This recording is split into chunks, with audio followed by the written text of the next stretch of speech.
Let's just dive into what I think is a significant barrier to racial justice, which is white privilege. White people have benefited from hundreds of years of racism and racist systems in the U.S. specifically that have systematically empowered whites and disempowered minorities.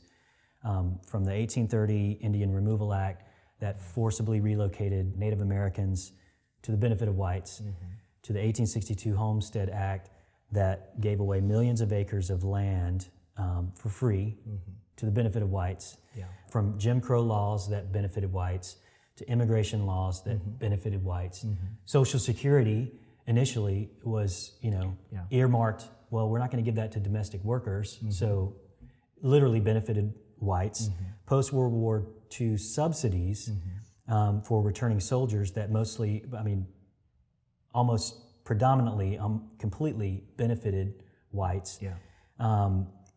Over and over and over again, white people have benefited from generations of accrued wealth, access, and privilege that we as white people, I still have a hard time convincing some of my white friends that this even, that we're not even starting at the same, forgive the terrible analogy, but if this were a race, we're not starting at the same starting blocks. In fact, the Pew Research Center came out with a study recently that said this, that white households are worth, this is right now, not like 50 years ago. White households are worth roughly 20 times as much as black households. That whereas only 15% of whites have zero or negative wealth, more than a third of blacks do. Effectively, the black family in America is working without a safety net completely. So when anything happens, a financial calamity strikes, an emergency, a divorce, job loss, there's no safety net. The fall is precipitous. So we're not just talking about sentiment here. We're talking about data that says white people in America are starting in a completely different place. They have a completely accrued system of privileges and access and wealth that minorities just do not have. Why am I having a hard time convincing my white friends that this actually exists? Well, I would actually venture to guess that it's harder to convince white evangelical Christian friends of this kind of reality. And some of that has been written about from a sociological angle. Michael Emerson, my provost at North Park, Michael Emerson and Christian Smith have written extensively on this topic in Divided by Faith, saying that how one views the racial issue and conversation in America is very different, whether you're black or you're white. And white evangelicals tend to view this from a hyper-individualistic angle and lens, to say, well, I personally have never owned a slave. I personally have never taken land away from a Native American. So there's no sense of, there's a system that's at work, there's a structure that's at work.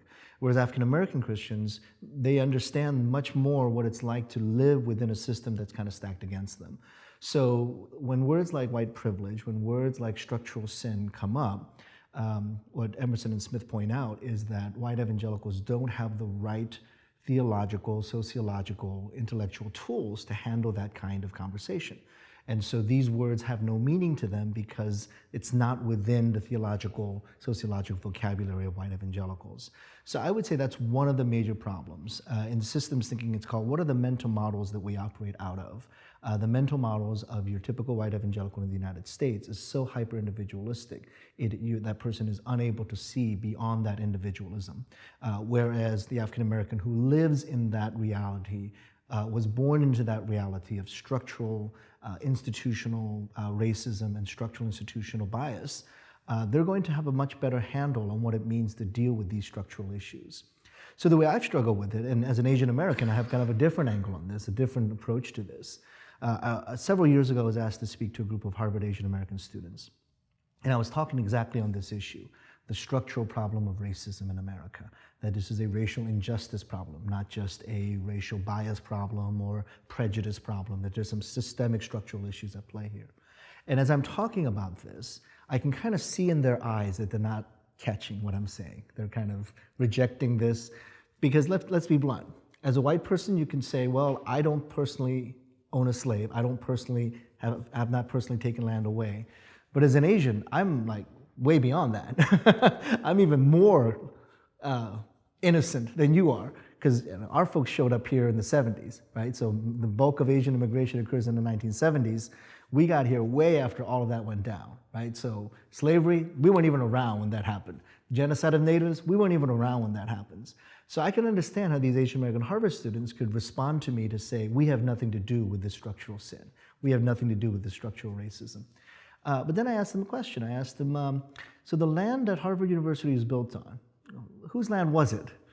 The money that powered Harvard University to become this magnificent institution with billions and billions of dollars of endowment that allows you to go to school with these excellent students and faculty, where did that money come from? It built on the backs of slaves. It was built on the back of slaves. It was land taken from Native Americans.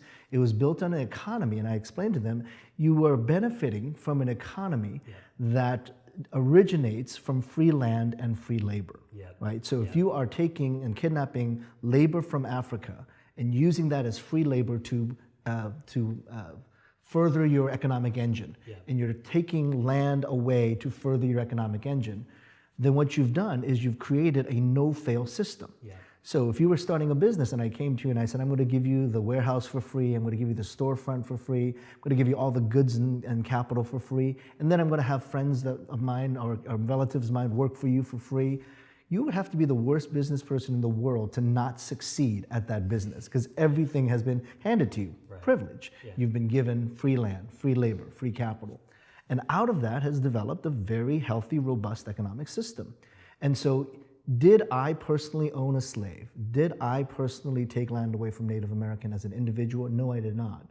But I benefited from a system that created wealth in a way that actually decimated a community, that actually destroyed and crushed different communities. So as a beneficiary of that system, I need to be held responsible for it. And like I said, as an Asian American, our mass immigration occurred in the 1970s. But I still say to these students, Asian American students, we're still responsible because we are beneficiaries of that system.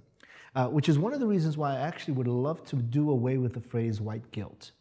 Because the word guilt, the way we use it in our vocabulary, and even in our Christian vocabulary, really implies an individual feeling bad about something that we did. So let's say there's a person who 20 years ago thought a negative thought about an African American. You feel guilty. And so you got to deal with that guilt, that white guilt of having a negative thought about an African American 20 years ago.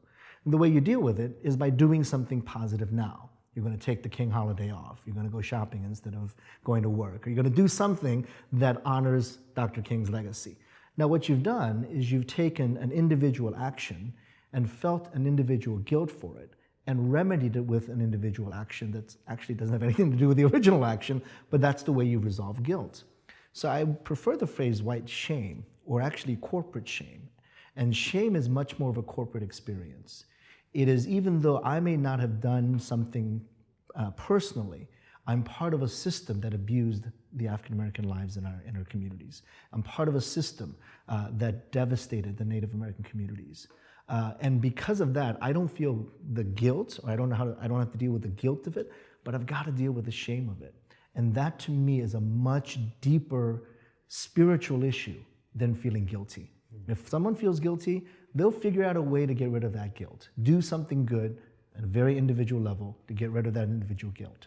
When someone feels shame about this history, about this oppression, about this marginalization, disenfranchisement, the whole history that most of us should be aware of, that's a different response. We don't simply do something good to make up for that history. We have to deal with a shame that emerges out of that. And that's why I think the Christians really should be leading on this, because we have vocabulary to deal with shame, whereas the world does not. In American secular liberal society, you don't deal with shame, you deal with guilt. But the church actually has the vocabulary. And this is where my work in lament, looking at the Psalms, and looking at how deep that lament goes, it doesn't just do this quick resolution of individual guilt. It really cries out to God as a community to say, Lord, we have sinned. Lord, we have destroyed the good that you've given to us. Lord, we have suffered because of our sinfulness. And that's not guilt, that's shame. And I think the church, therefore, can lead on that rather than society, which only understands this in terms of individual guilt.